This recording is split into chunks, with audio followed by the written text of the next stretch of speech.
আচ্ছা, আমরা লম্ববৃত্তাকার শঙ্কুর অঙ্ক করছিলাম। এই যে এমসিকিউ এ 2 অবধি হয়েছিল। এমসিকিউ এ 3-এরটা দেখো, একটি লম্ববৃত্তাকার শঙ্কুর ব্যাসার্ধের দৈর্ঘ্য একই রেখে উচ্চতা দ্বিগুণ করলে শঙ্কুটির আয়তন বৃদ্ধি পায়। মানে এখানে পার্সেন্টেজে দেওয়া রয়েছে, কত পার্সেন্ট আয়তন বৃদ্ধি পাবে আমাকে সেইটা বার করতে হবে।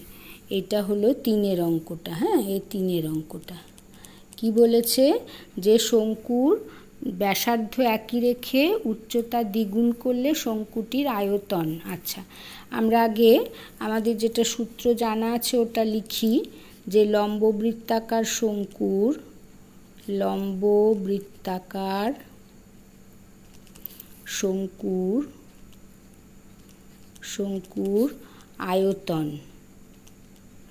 আয়তন সমান হচ্ছে লম্ববৃত্তাকার শঙ্কুর আয়তন সমান 1/3 পাই আর স্কোয়ার এইচ। হ্যাঁ, যেখানে এইগুলো কিন্তু লিখে দেব, যেখানে আর ইজ ইকুয়াল টু শঙ্কুর ভূমির ব্যাসার্ধ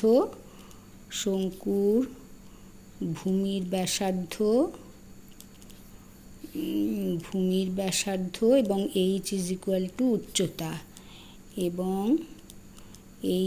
উচ্চতা, ঠিক আছে, এটা লিখে দেব। আচ্ছা, এবারে আমাকে বলেছে যে আয়তন হলো এটা। এবারে আমাকে বলেছে যে ব্যাসার্ধের দৈর্ঘ্য একই রেখে উচ্চতা দ্বিগুণ করলে, হ্যাঁ, আর হলো শঙ্কুর ভূমির ব্যাসার্ধ এইচ উচ্চতা। এবারে ব্যাসার্ধের দৈর্ঘ্য একই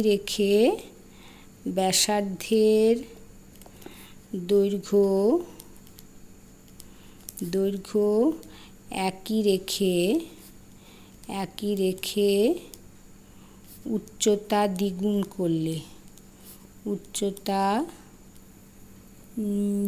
করলে শঙ্কুটির আয়তন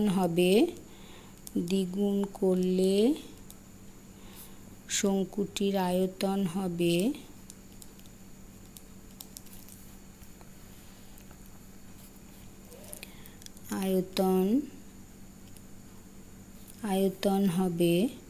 কত হবে?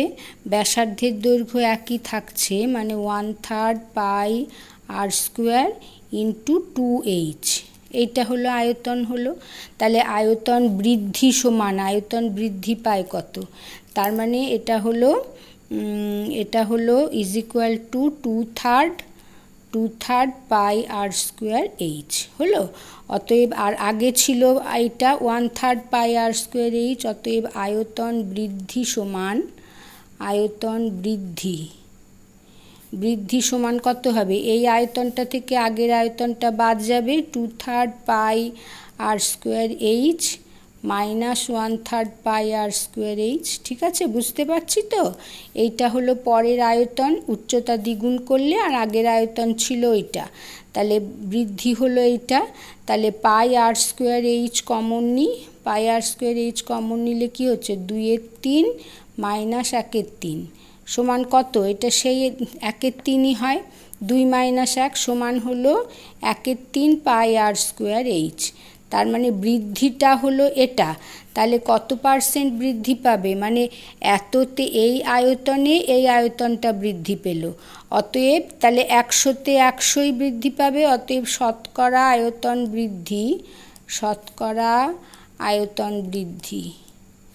আয়তন বৃদ্ধি সমান কি হবে?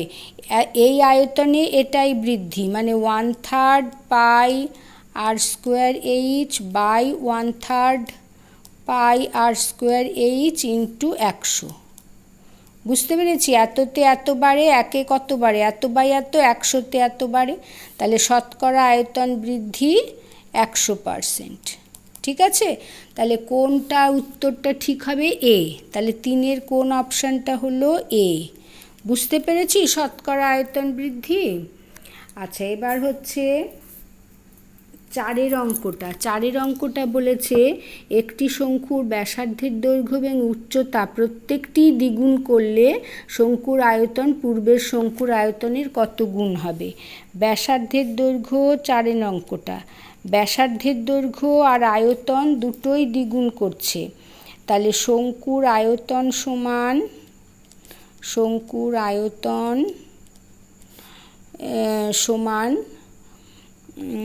সমান 1/3 পাই আর স্কোয়ার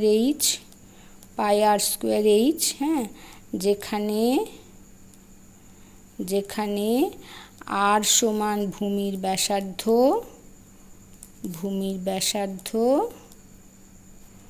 এবং এইচ ইজ ইকুয়াল টু উচ্চতা। ঠিক আছে, এবারে বলেছে যে ব্যাসার্ধ এবং উচ্চতা প্রত্যেকটি দ্বিগুণ করছে। আচ্ছা, তাহলে শঙ্কুর ব্যাসার্ধ ও উচ্চতা উভয়ই দ্বিগুণ করলে, প্রত্যেকটি দ্বিগুণ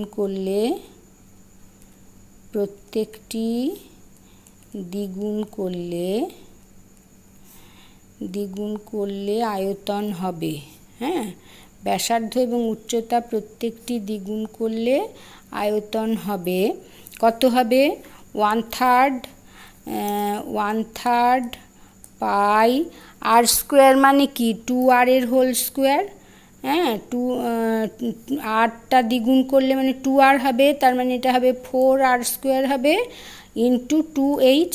বুঝতে পেরেছি? প্রত্যেকটাই দ্বিগুণ করছে, দ্বিগুণ করলে আয়তন হবে। যেহেতু আর হবে 2r এবং এইচ হবে 2h। বুঝতে পেরেছি? তাহলে 2r যদি r হয় তাহলে 1/3 পাই আর স্কোয়ার মানে 2r এর whole square 4 pi r square is equal to কত হচ্ছে? 1/3 pi r square H into 8। হ্যাঁ, তাহলে আগের থেকে কত গুণ হচ্ছে? 8 গুণ। তাহলে বলেছে যে কি বলেছে? শঙ্কুটির আয়তন পূর্বের আয়তনের। হ্যাঁ, তাহলে পূর্বের আয়তনের কত গুণ হচ্ছে? তাহলে পূর্বের আয়তন বাই পরের আয়তন, বা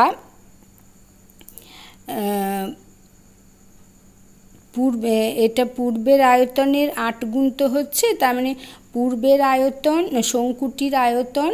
আচ্ছা, অতএব পূর্বের আয়তন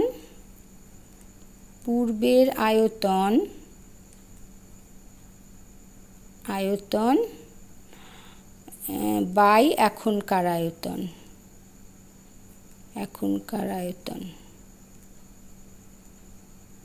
সমান কত হচ্ছে? পূর্বের আয়তন এইটা 1/3 pi r square H by 1/3 pi r square H into 8।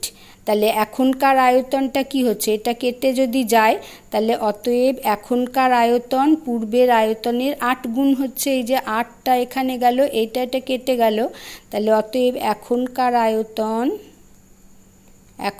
আয়তন বা বর্তমান আয়তন সমান পূর্বের আয়তন গুণিত 8। পূর্বের আয়তন গুণিত 8। তাহলে কত গুণ হলো? 8 গুণ হচ্ছে। ঠিক আছে, তাহলে 8 গুণ মানে ডি উত্তরটা। বুঝতে পেরেছি? এখনকার আয়তন পূর্বের আয়তনের কত গুণ বলেছে, পূর্বের আয়তনের কত গুণ? পূর্বের আয়তনের 8 গুণ। তাহলে উত্তরটা হলো ডি। বুঝতে পেরেছি? ডি অপশানটা হলো 8 গুণ। আচ্ছা, আর 5-এর অঙ্কটা বলেছে, এবার 5-এর অঙ্কটা বলেছে যে একটি লম্ববৃত্তাকার শঙ্কুর ব্যাসার্ধের দৈর্ঘ্য r/2 একক এবং তির্যক উচ্চতা 2l একক হলে সমগ্র তলের ক্ষেত্রফল। আচ্ছা, আমরা জানি লম্ববৃত্তাকার শঙ্কুর সমগ্র তলের ক্ষেত্রফল, লম্ববৃত্তাকার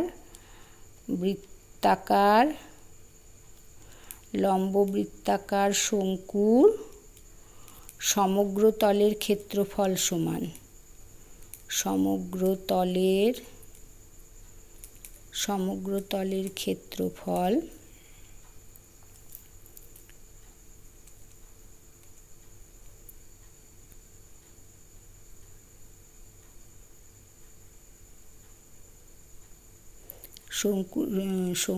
লম্ববৃত্তাকার শঙ্কুর সমগ্র তলের ক্ষেত্রফল সমান কি হয়?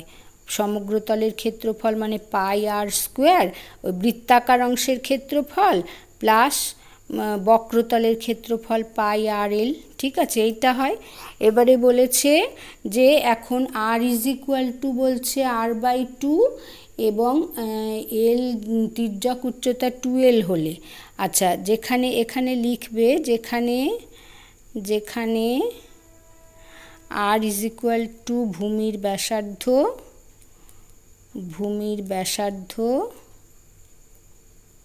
ও এইচ ইজ ইকুয়াল টু উচ্চতা। হ্যাঁ, তাহলে আর ইজ ইকুয়াল টু, তাহলে ব্যাসার্ধ আর বাই টু,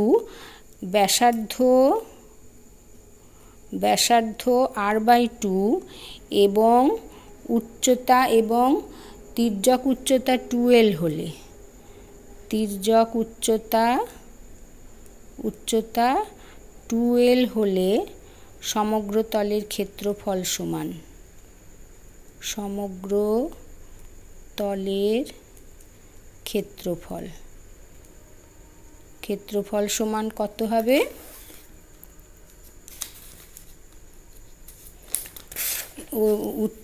ব্যাসার্ধটা বলেছে আর বাই টু,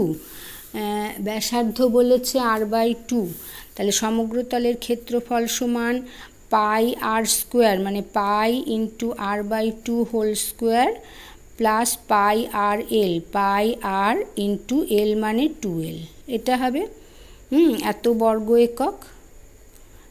বর্গ একক। ঠিক আছে, আচ্ছা তাহলে ইজ ইকুয়াল টু হচ্ছে গিয়ে তাহলে এটা হলো, তাহলে সমান কত দাঁড়াচ্ছে? পাই r square by 4 plus 2 pi r এল। আচ্ছা, এত বর্গ একক, তাহলে হচ্ছে গিয়ে আচ্ছা পাই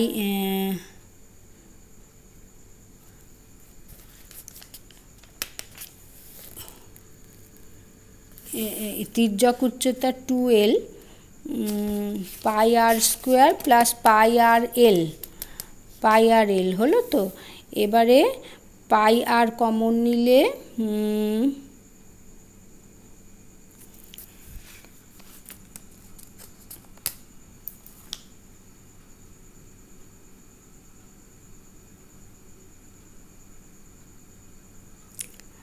আচ্ছা পাই r square plus pi r এল,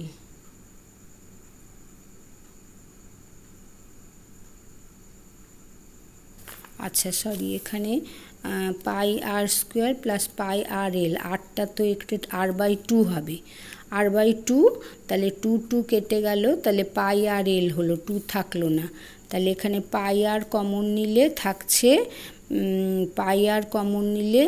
থাকছে এখানে আর বাই ফোর প্লাস